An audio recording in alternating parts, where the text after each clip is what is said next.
Muito bem, amigos telespectadores, amigas telespectadoras, caros internautas que nos acompanham pelas redes sociais, dentro deste mês de julho, que é o mês do homem, porque 15 de julho é o Dia do Homem, a gente, como prometeu no programa anterior, a gente vai desenvolver toda uma série falando da saúde masculina. E o professor Dr. Marcos Tobias Machado gentilmente nos atende mais uma vez. Professor, obrigado por atender ao pedido da entrevista. É isso, um prazer grande. Ótimo. Eu sei que o professor tem umas estatísticas que mostram aí causa de mortes, problema de doença. A gente vai começar falando desses números para depois desencadear o nosso bate-papo. É isso, professor? Eu acho relevante a gente colocar para o público, né, por exemplo, as principais causas de morte nos homens, para a gente poder entender que tipo de doença a gente quer prevenir vindo ao médico fazendo exames de rotina. Né? Se a gente for fazer um apanhado geral, né, das causas de mortalidade, a gente tem disparadamente, primeiro, que os homens morrem mais do que as mulheres. Né? O número de anos vivido é praticamente 5 a 10 anos a menos que os homens vivem do que as mulheres. Né? A principal causa de morte que leva a isso são as causas por acidentes externos. Né? E, de longe, o acidente por arma de fogo, né, é o principal. Tá? Mas também tem os acidentes por veículo automotor, que também são importantes. Então, quer dizer, são focos diretos de prevenção. Né? A violência, né? Provavelmente o problema social, né? Ou a alta velocidade, o alcoolismo, o indivíduo que bebe e vai dirigir. Isso são coisas muito graves, é a principal causa de morte no homem. Né? E lembrando que nessa faixa etária, a principal faixa etária aí, afetada pelos acidentes é entre 20 e 40 anos de idade. Então, são indivíduos plenamente ativos na sociedade, né, que têm um valor importante para a sociedade do ponto de vista laboral, de trabalho. Né?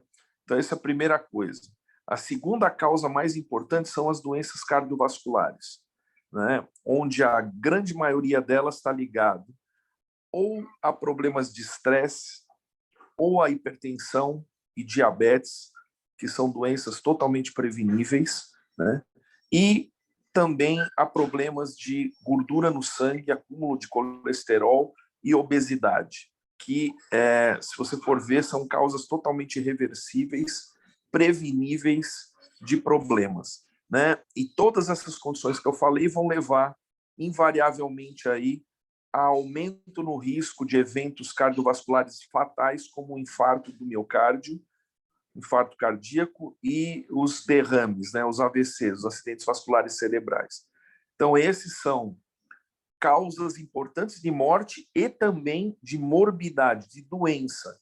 O indivíduo que sobrevive a um infarto tem uma limitação na vida, né, por perda da função cardíaca.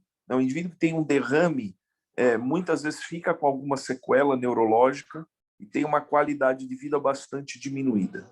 Né?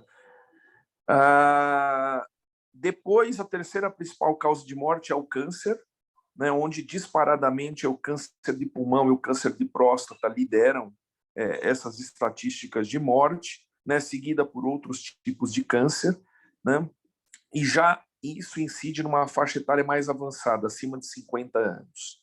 Né.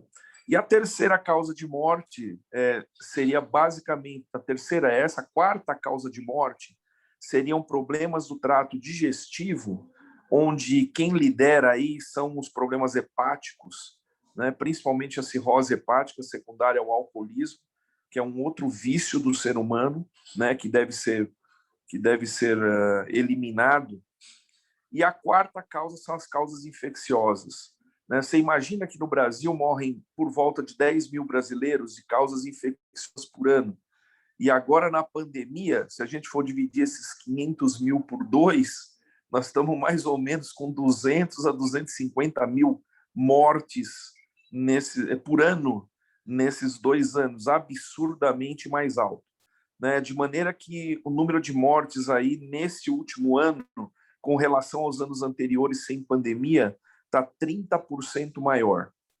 Então, imagina você que morriam 1,5 milhão de brasileiros por ano, está morrendo praticamente um terço a mais, ou seja, 800 mil a mais, 2 milhões e 300 mil brasileiros por ano em virtude da pandemia aí, que desequilibrou e levou as mortes por doença infecto-contagiosa para o primeiro lugar.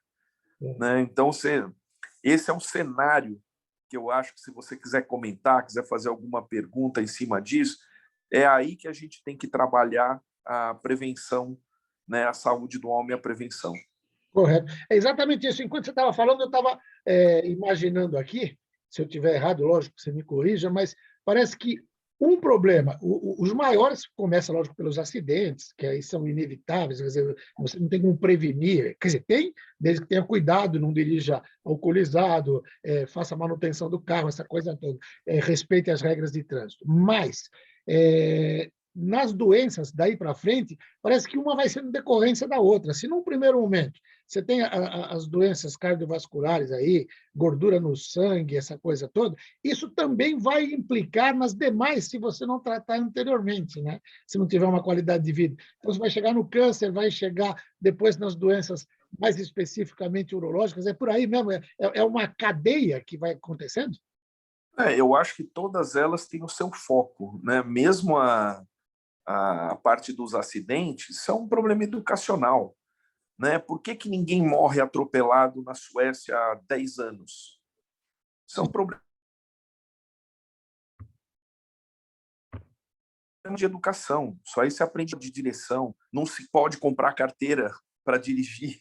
Né? Então, é uma questão cultural isso. Então, é muito profunda e eu acho que merece... É questão de política, né? Para corrigir tudo isso. Então, isso é um fator que é reversível também, mas mais a longo prazo. Né? Os outros fatores são mais fatores ligados ao estilo de vida da pessoa. Né? Se ela tem um estilo de vida corrido, né, passa muito nervoso, muito estresse, né, vários empregos ou jornadas de trabalho acumulada, não tira férias, né, vive brigando com as pessoas, depende muito da personalidade da pessoa. Né? Então, tudo isso vai levar a um aumento no risco. Mas tudo isso também é reversível. Né? O indivíduo pode fazer atividade física, pode fazer relaxamento, pode fazer yoga, pode ir à igreja e fazer uma oração, né? Pode ficar em casa e fazer uma oração, uma concentração onde ele vai se acalmar, vai se tranquilizar. Então, tudo isso, assim, às vezes, muitas vezes, são coisas que a gente orienta isso no consultório. Né? Dá uma orientação, o médico tem a condição de fazer. Né? Outras coisas de estilo de vida, os vícios, né? O tabagismo e o etilismo, se você for colocar nessas causas aí, né, quantos cânceres e quantas doenças cardiovasculares estão associadas ao fumo, né, é imensa quantidade. Né? Então, se você retirar o hábito do fumo ou reduzir a um hábito social de ingesta de álcool, que é aceitável, pode até reduzir doenças, né, principalmente cardiovascular, em dose pequena, né, você vai ter um benefício enorme para a saúde do indivíduo. Então, uma coisa simples, né, fazer atividade física, pelo menos 30 minutos por dia, né, caminhada de 30 minutos por dia, ou um exercício físico mais vigoroso para aqueles indivíduos que têm condição, né, isso guiado por um profissional, né, por um médico, por um profissional da educação física. Então, quer dizer, tudo isso são coisas que vão revertendo positivamente. Né? Hábitos alimentares, a gente sabe que muita coisa vem dos alimentos, né? Do tipo de alimentação ocidental que a gente tem, enlatada, né? Pré-confeccionada, embutida. Né? Tudo isso leva a conservantes, leva a uma série de problemas. Né? Então, a alimentação é extremamente importante, a baixa ingesta de água, né? Uma série de problemas de saúde, né? Cálculos renais, por exemplo, na minha área, muito incidente por conta disso, excesso de sal na comida e baixa de água, é típico de dieta ocidental. Aumento de gordura, aumento de carne vermelha, que leva a câncer. Então, quer dizer, uma dieta mais equilibrada, né? A gente não preconiza dieta totalmente vegetariana ou vegana, né, que também é um outro desvio, isso pode se discutir quais os benefícios, né, mas uma dieta mais equilibrada, né, se puder ser guiada por um nutricionista, por um médico também, pode ajudar muito. Né? Então, atividade física mais dieta é igual à redução de obesidade, está diretamente ligada à redução de peso, de ganho de peso. Né? Então, tudo isso vai tendo benefícios. Né? E as doenças infecto-contagiosas, a gente previne com vacinação. Né? No caso da pandemia de Covid-19, com todos os cuidados de contato, né, que são preconizados, né? A limpeza das mãos, né, o uso de álcool, de máscaras.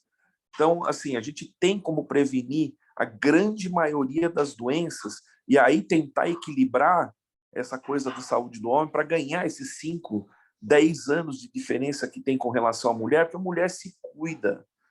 Ela é menos exposta ao estresse, mas está sendo mais exposta atualmente. Está trabalhando mais, está no mercado de trabalho, acumula funções. Então, muitas doenças que eram muito mais frequentes nos homens do que nas mulheres têm se equilibrado nas últimas estatísticas. Por conta disso, o comportamento da mulher tem sido um comportamento mais próximo do comportamento masculino, né? Então, todos esses fatores eu acho que são importantes.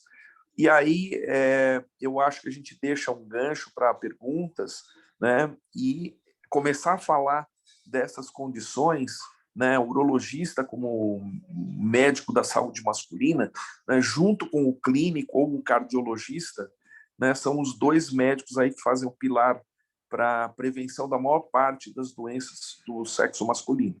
Né? E, obviamente, que a gente tria, se o indivíduo tem um problema específico, né, um psiquiátrico, por exemplo, precisa se cuidar, a gente faz a triagem para ele. Mas a grande maioria dos exames, se ele tiver no cardiologista, no urologista, ele consegue ter a orientação, a prevenção da grande maioria dessas condições. Ótimo. Ó, eu já crio um gancho para o nosso próximo bloco, que vai ser na semana que vem, porque eu queria já perguntar isso hoje, mas em função até do tempo, acho que não vai dar. Vamos deixar para a semana que vem, mas o pessoal já fica avisado. Esse trabalho, quando você fala da mulher, do homem, esse trato com a saúde, o compromisso com a saúde, pelo que eu entendo, deve envolver toda a família. É pai, mãe, filho, avô, de repente até uma conversa de vez em quando para saber disso. Mas isso a gente vai comentar na semana que vem, pode ser? Sem problema nenhum, estamos à disposição. Então, o pessoal já fica avisado aqui, vai ficar nos acompanhando aí nas redes sociais, acompanhando nos canais de televisão, que na semana que vem a gente continua falando exatamente desse compromisso com a saúde. Professor, obrigado por mais essa entrevista e até semana que vem. Que é isso, um abraço, Joaquim. Até mais. Professor Dr. Marcos Tobias Machado, urologista, da Uroprocto de São Caetano do Sul, falou com você.